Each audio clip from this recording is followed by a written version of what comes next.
Financial Pathsala. Let's start the journey of understanding bank and banking system.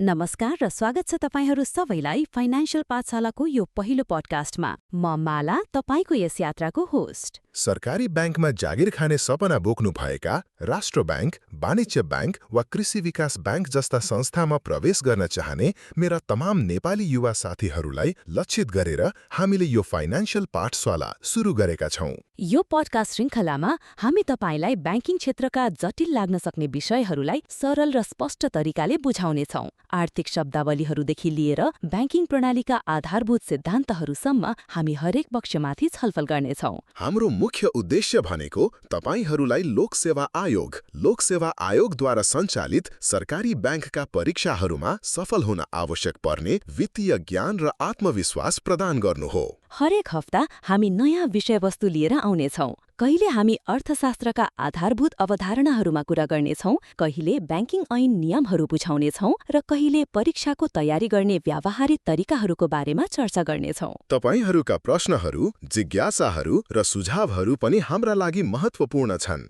हामीलाई @financial पाठशालामा पठाउन नहिचकिचाउनुहोस्। Financial पाठशाला तपाईको वित्तीय शिक्षाको भरपर्दो साथी बन्नेछ भन्ने हाम्रो विश्वास छ। सँगै मिलेर हामी तपाईको सरकारी बैंकमा जागिर खाने सपनालाई साकार पार्नेछौं। अर्को एपिसोडमा हामी नेपालको बैंकिङ इतिहास र वर्तमान अवस्थाबारे छलफल गर्नेछौं।